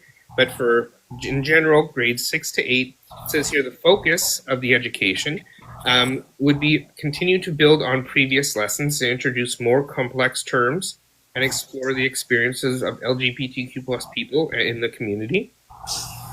So some examples of that would be discuss the meaning of gay, lesbian, and transgender as adjectives that describe people, not insults, and share personal stories or biographies of LGBTQ plus individuals, which I think is interesting because, I mean, again, you're not focusing on the person's sexuality. You're focusing on the person, as a human being, and who just so happens to be trans or to be gay or be lesbian. The first time I ever really learned, I remember Ellen DeGeneres coming out, though we don't speak about her anymore. I remember that.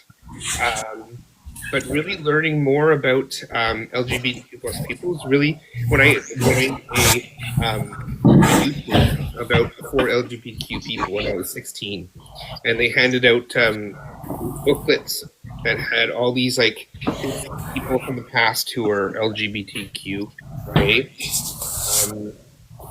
And some of them in there were mind blowing to me because I had no clue. They don't teach that in history class. I don't remember off the top of my head, but I know there was a couple of Greek philosophers mentioned, a couple of big world leaders. No, not necessarily leaders, but leaders in the community, let's say. I'm not necessarily talking about leaders of countries. And I think there was a famous composer too, which I forget. I don't know if it was Beethoven or Bach. Don't quote me on that. I'd have to look it up. But it was speculated that Beethoven was, but I think it was Bach who was confirmed. Okay. Yeah, that makes sense. So yeah, like just learning about these people in the past can like it helped me feel less alone. It was like this is not something that just came up in the last couple of decades. This is something that's That was a portion of where Kathleen Wynne, the old premier of Ontario, got a lot of hate and backlash was because she was openly gay. yeah. Which, I mean, she wasn't like she was a human. She was the premier of Ontario. The only thing I really didn't agree with her when she was the premier of Ontario was when she privatized our energy sector. Oh, yeah, I heard all about that.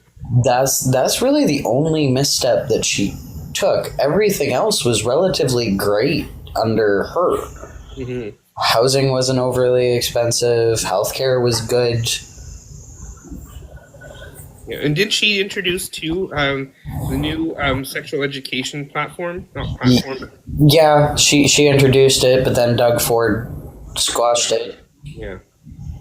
Yeah, so I mean, and I don't think Gary's in here anymore. But Gary, that's he's a conservative. LGBTQ youth of Ontario a disservice with that, and that just translates to more unaliving attempts in essence, basically. Yep. Like even here in Ontario, GSAs are becoming fewer and further between because none of the teachers want to help with it. Yeah, and it's not like there was a vision at one point for GSAs to basically like not be needed anymore, but not be needed because everyone was inclusive and it was just a part of society, not the fact that teachers are being bullied and that by parents for stuff like that. I have a friend, my best friend, she's a teacher, and every May 17th ish they have like Purple Day or whatever for against LGBTQ bullying, or is it against them? Anyways, it's Is it Pink Shirt Day? Because I know Pink Shirt Day is something that's recognized all around the world for anti-bullying. Oh well, it's May 17th. Anyways, it has around that date, and like she wrote letters home to the parents asking them to wear purple shirts for this, and she got a lot of backlash from the parents. No. You know what? She's a heterosexual teacher, so she, it's nothing against her, but it's still disheartening to hear parents, these parents spread this hate to their children, basically. Yeah. I think there's a quote that says that homosexuality is found in over X amount of animals, but homophobia is only found in one. Yeah. And hate and ignorance is taught. I mean, I know it's weird to say that ignorance is taught because it's kind of the reverse, but willful ignorance is taught. Yeah. So would anybody like to come up and join the conversation? If you'd like to, please request. I can swap over the grid again. No. I just swapped us, apparently. Na. Change it. There we go. Oh, you want me? Okay. I didn't mean to. It's just played out. Okay, that's fine. So I'm just gonna continue with the list here. So I'm at middle school now. Which in Quebec we don't have middle school, but that's everywhere else has middle school. Okay, Ontario doesn't necessarily have middle school. Our elementary school goes up to grade 8, which would be considered middle school, because grade 6, 7, and 8 would be considered middle school. Okay. So yeah, in Quebec, elementary school goes up to grade 6, and then high school starts at grade 7, and then high school stops at grade 11. Oh. Because here we go to grade 12. Yeah. But see, in Quebec, we have CEGEP, which I guess you could say is college, but is basically like grade 12 and 13. Okay. So if you do CEGEP, you go into university. University programs are 3 years instead of 4 years. So, I mean, it basically all, balances out in the end. Okay. but yeah, so I'm here at middle school, and it says here to provide more in-depth information about sexual orientation, gender identity, and expression, including the history of LGBTQ plus rights and challenges. And so in examples here, it says discuss different sexual orientations like straight, gay, lesbian, bisexual, etc. And gender identities, which is cisgender, which is not a slur, transgender, non-binary, etc. And provide resources for LGBTQ plus students. And I just want to mention, I don't care what J.K. Rowling says. She may be a billionaire, but there's really not much going up here for her. Cisgender is not a slur. Cisgender is a scientific term just saying that you identify as the gender you were born as, or assigned at birth, actually. I have so many different feelings when it comes to the fact that there's people that think that cisgender is a slur. I come across a live like at least once a week that says cis is a slur. Prove me wrong. And the woman is just very, very ignorant. Is the most polite way I could say it. And I don't even know why TikTok allows that kind of crap, you know? I mean... You'd think it would, like, violate a community guideline or something. Well, it does, but I mean, to them, LGBTQ people don't really have any rights, technically. Well, not technically, but I mean, like with Facebook too. Like you can, if you say a certain religion is evil, like you'll get the comment taken away. But if you say gay people are evil or something like that, Facebook is totally fine with that. So it's a double standard. Okay, that's fair. I've gotten a community guideline violation before because I said I do not think Christianity is evil. It is the man-made fan group that follows it. Because I've met some really awesome Christians. My grandparents are extremely awesome and very much religious. My grandfather, when I came out trans, he's all like, that makes sense. And I'm like, you're not going to tell me I'm a sinner or something? He's all like, no, God knew before you did. Well, I was going to say something. Oh, yes, on X. Before I got rid of, well, I can't get rid of X. I tried, but I don't remember my password, and I don't remember which email. So, and you only can delete it by knowing your password, and it doesn't let me. But wanting to get rid of Twitter, I had put, what did I put? I said something that I identify as cisgender male, and that was taken down against community guidelines. Because cis on X, not Twitter, but cis on X is considered a derogatory term. It is a scientific classification. How is it derogatory? It's like classifying single-cell amoeba as a derogatory term. Right? Like, I can understand why tranny, when not used by someone among the trans community, is a slur because of the historical implications that go with it.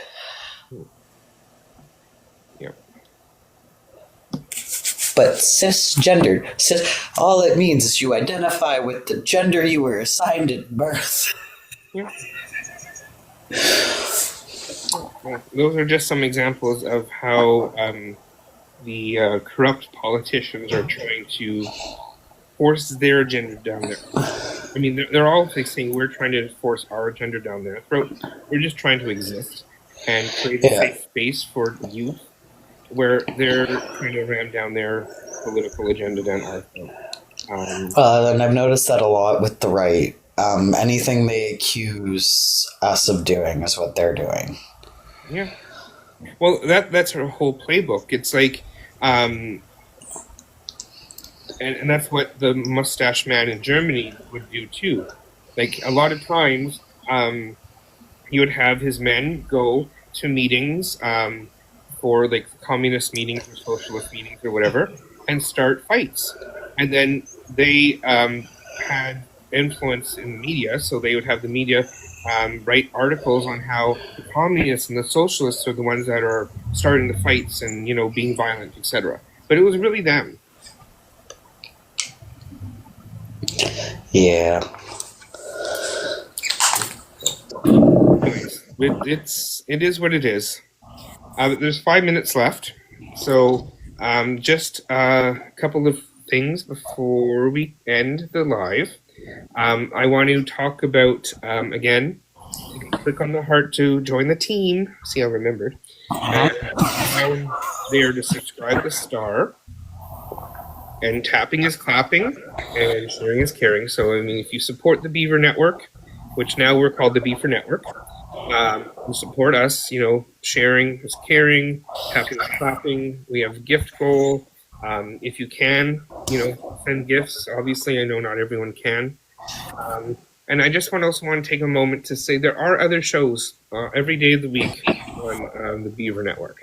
Like on Monday, now I don't know if this is necessarily up to date. There has been some changes, but in general, it's correct.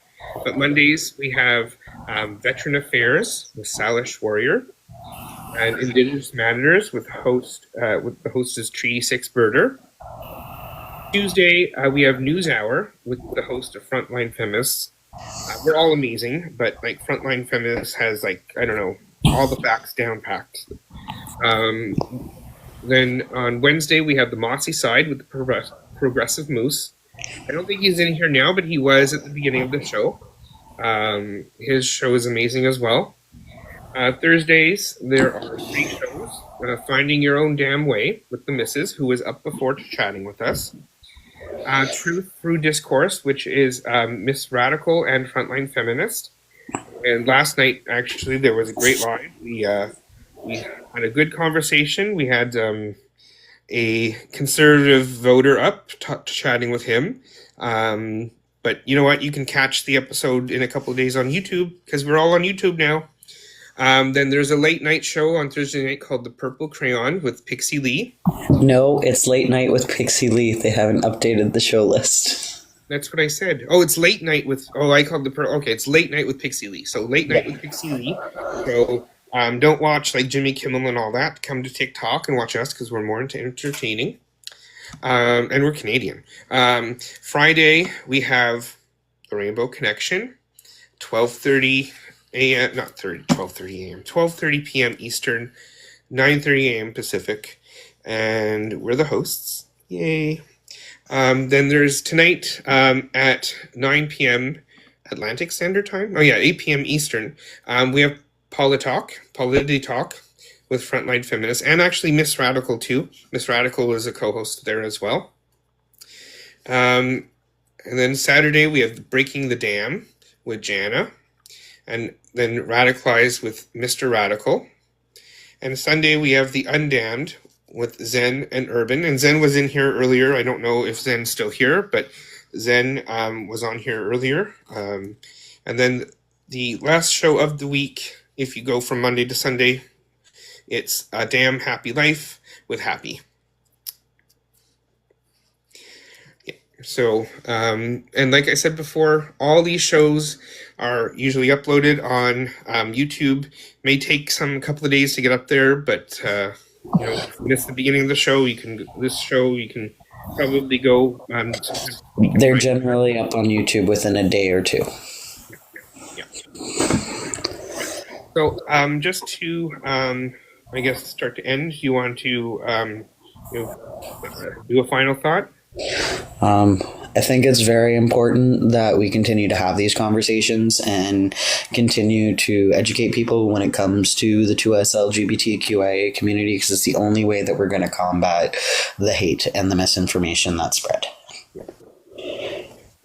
And you know, even if our show doesn't cover myths of being transgender or whatever, you know what? If you ever have questions, you can always, you know, talk, mention it in the chat or come up.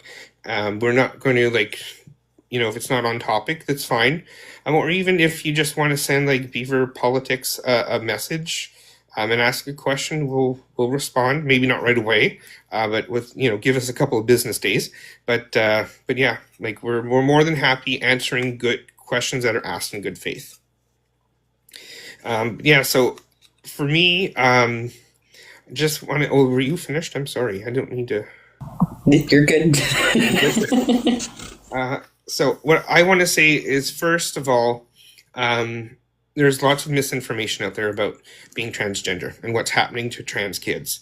There's a lot of misinformation that is fueling the hate, and which basically what comes from that is anti-trans laws that you see in Alberta, in Saskatchewan, in several states down south. It's not just happening in the States, it's happening here. And you really need to check the misinformation, because no kids under the age of 18, they're not going through surgeries. They're not going to school one day and coming home, having a gender reassignment surgery. That's sure, I know Trump, that's what Trump said, but Trump, well, let's just say if he was Pinocchio, he would be able to ride his nose to Jupiter. Actually, I was going to say Uranus. That would have been funnier. But anyways. And there's also misinformation you're going to hear about the other letters in the alphabet mafia. A lot of misinformation is coming out about drag queens. Like drag queens are doing like their adult shows in front of kids. No. Some drag queens do adult shows at clubs and pubs and bars that are 18, 19, or 21 plus, depending on where you live. There's no kids going to there. The kids shows that drag queens are putting on are like Drag Queen Story Hour, which may be reading like one of the books that we went over today. And not to mention, when they're doing kids events, they're extremely modest with the way that they dress. Yes, exactly. And even if they're, well, not in drag shows, but let's say kids attend a pride parade, which they do, and there may be drag queens that are dressed a little bit scantily clad or whatever. You know what? It's nothing worse than what you'd see on a beach. And I mean, it's really not, and it's people choosing to sexualize something that isn't inherently sexual. Yeah, exactly. Clothes doesn't have a gender. Clothes doesn't have a sexuality. Nope. So we have to combat that types of information, because there's a lot more information that's going to come out as the orange cheese puff down south wraps up his fight against our community, as well as other communities, to mask his real agenda. Yep. Again, I also believe that teaching kids from a young age about the 2S LGBTQ youth is important. Age appropriate. So when I say that, I'm not talking about teaching a 5-year-old about the ins and outs of gay schmecks or whatever. That's no. But teaching them that boys can love boys and girls can love girls, or there's 2 daddies, or some families have 2 mommies, etc. That's gender. That's age appropriate. LGBTQ youth. Yeah. And the only thing that teaching children about it really does is it helps foster an environment for acceptance. Yeah, exactly. And there's nothing wrong with acceptance. Acceptance does nothing but creates a harmonious society, and that's basically what we want. And actually, I just want to mention that if you take a look, left-leaning parties want a harmonious and peaceful society through education and acceptance and compassion and empathy. And the right wants a homogenous society that is done through coercion, force, law enforcement, hate, misinformation, and bigotry. And that's a fact. I'm sorry, I know there's going to be people who disagree with me, but if you break down policies on both sides, you'll see that's the basis of both of policies. Clear and that. Anyway, so that's all I have to say. I guess that's the end of our show. Thank you, everybody who joined in to listen. Really appreciate it. And thank you for people that may not have necessarily shared our views, but asked questions in good faith. and allowed us to help spread knowledge. We hope to see you all again next week on the Rainbow Connection via the Beaver Network, Friday at 12:30 p.m. All right, and I will talk to you later, Sean. Thank you. And I'm going to play the song that we forgot. Oh, wow, we completely forgot about the song today. So just to let everyone know, this song is called The Tale of the Lesbian Hunter, and it's by Vinnie Martin. And I'm playing this from YouTube, so you can find it on YouTube. This is the tale of the lesbian hunter. Rage in her eyes, never mercy ever was there. Blood is love, all the villagers cheered, but grave in her eyes was queer. The Irish man and the archer's falls, the might of the hunter was too tall. She laid the field with the soldiers past, as no one stood a chance.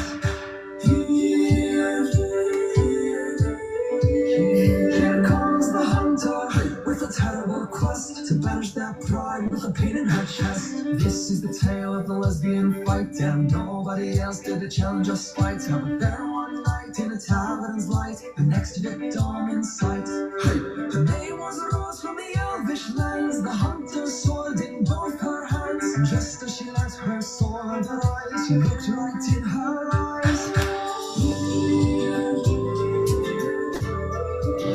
Here comes the hunter with a terrible quest to banish their pride with a pain in her chest. Here comes the hunter with the pain in her heart, and suddenly stopped as a shadow ran out. This is the tale of the lesbian lovers. Dropped her sword and saw all of the covers. Helped rose up from the dusty ground and reveled in what she found. Here comes the hunter with a terrible quest to banish their pride with a pain in her chest.